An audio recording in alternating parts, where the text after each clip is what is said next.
Ce week-end, lors du One Piece Day 2025, Bandai a dévoilé toute la série OP13, des cartes incroyables, des révélations qu'on n'avait pas vu venir et même une nouvelle rareté. Regardez bien.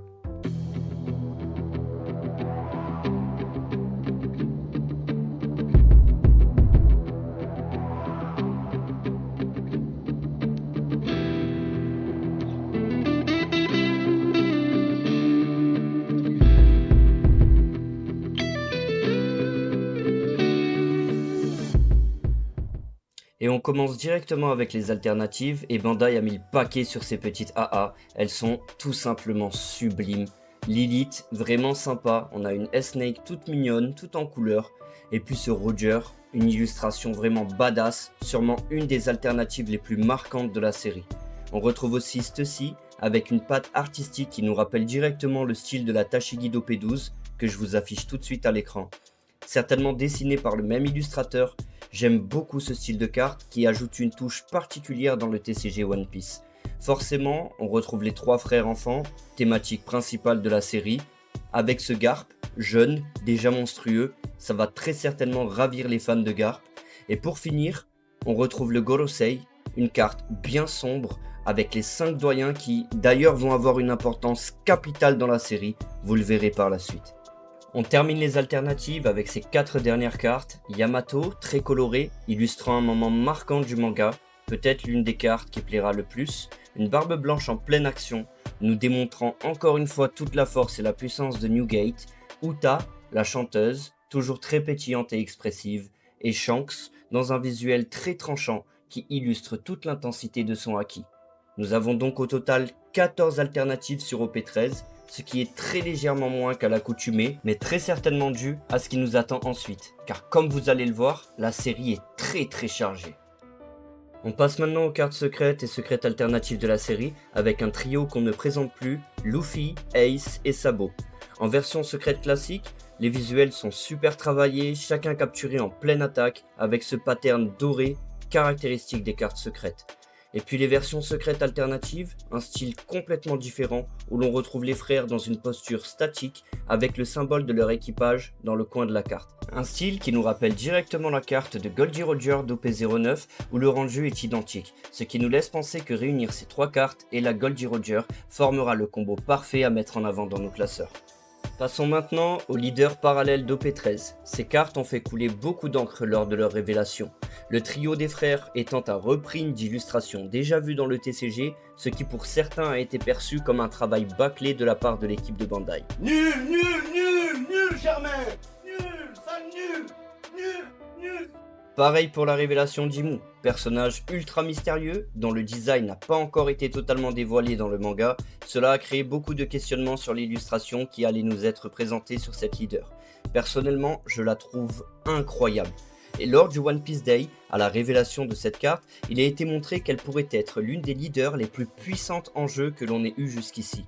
Les joueurs, n'hésitez pas à nous dire en commentaire si cela pourrait être le cas, je suis très curieux d'avoir vos retours. Nous retrouvons aussi une Bonnie en larmes, que l'on a pu voir récemment dans l'anime, dans un passage très émouvant rappelant la relation qu'elle entretient avec son père. Et enfin, la leader de Goldie Roger, vraiment pépite, sublime, la première leader de ce personnage légendaire avec un vrai flow pirate comme on aime. Passons maintenant aux cartes SP d'OP13, et là, on est servi. Parlons déjà du style général de ces nouvelles SP. On retrouve en arrière-plan le visuel du personnage dans un style particulier qui rappelle directement ce que l'on a pu voir récemment avec les SP d'OP12. Cette fois-ci, ces illustrations de fond sont entourées d'un contour doré, ajoutant encore une touche premium à ce style de carte déjà très prisé. Nous avons donc 6 SP, Beckman, Smoker en version Tashigi, Ace, Luffy, Sabo, ainsi qu'une Lilith très girly qui saura plaire aux amateurs de style waifu. Et on enchaîne avec les SP Wanted d'OP13. Et oui, Bandai remet ça pour célébrer le 3e anniversaire. Ce style, vous l'avez déjà vu. Première apparition sur OP03 avec la Luffy que tout le monde connaît. Puis, retour sur OP09 pour le 2e anniversaire avec comme par exemple ici la Shanks au design identique à celui que l'on retrouve ici pour OP13. Cette fois, les fans de Wanted vont être servis. Le trio de frères plus une Goldie Roger. Tous les 4 en version Wanted. Franchement, difficile de faire plus collector. Chose promise, chose due, depuis OP11 et pour fêter le 3e anniversaire du TCG, Bandai a ajouté à ses séries principales les SP Anniversary. Nous avions donc déjà eu la Luffy Gear 5, puis la Barbe Noire. Des cartes très difficiles à obtenir. On parle d'une seule toutes les 20 à 30 cases de display en moyenne. Et cette fois, c'est Shanks qui est à l'honneur, avec deux versions. Une première dorée, ici à gauche, et une autre au ton plus rouge. Malheureusement, les visuels ne rendant pas vraiment honneur à la carte, je vous laisse donc avec la vidéo présentée lors du One Piece Days 25 pour que vous puissiez vous faire votre propre avis.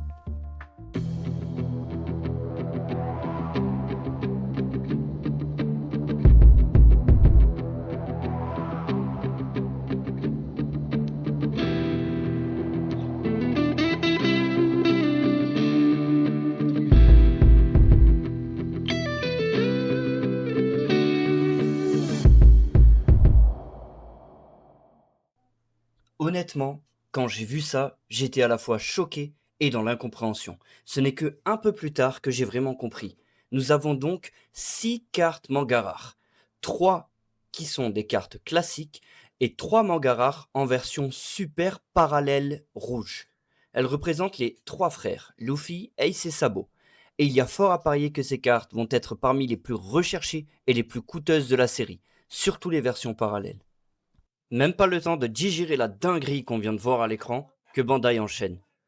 On nous présente l'event manga de Goldie Roger vs Oden, et là, je vous laisse apprécier en vidéo la beauté de cette carte. Et puis, sortie de nulle part, la nouvelle rareté. Cela fait un moment que des leaks nous parlent d'une Ghost Rarity, mais honnêtement, je ne m'attendais pas à ça. Voici donc la nouvelle rareté, représentant les 5 doyens dans leur forme démoniaque.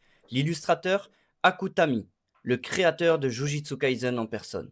Encore une fois, et pour rendre honneur au visuel, je vous montre ici la vidéo présentée lors du One Piece Days 25.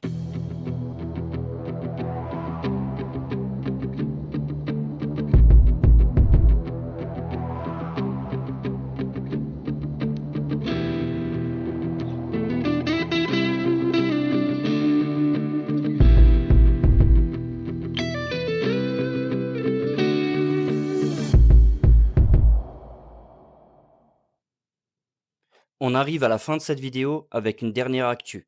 Si tu as apprécié mon contenu et que tu veux m'offrir un petit coup de pouce et de visibilité, n'hésite pas à t'abonner, mettre un like et me laisser un commentaire. Je prendrai plaisir à y répondre. Pour couronner le tout, à partir de la sortie d'OP13, disponible au Japon le 23 août, et pendant quelques jours seulement, un booster de campagne promotionnelle sera offert par tranche de 2000 yens dépensés. À l'intérieur, une carte aléatoire parmi 7 à collectionner. Et concernant les produits OP13, on reste sur une distribution classique. Une case contiendra 12 displays. Chaque display compte 24 boosters et un booster renferme 6 cartes. Les taux de drop ne sont pas encore connus, mais si la série se comporte comme une série canon, on peut s'attendre à 2 leaders para et une SP garantie par case. Pour le reste des raretés, ce sera au petit bonheur la chance et peut-être, qui sait, la présence d'un God Pack. A bientôt les chouchouara, prenez soin de vous. Peace!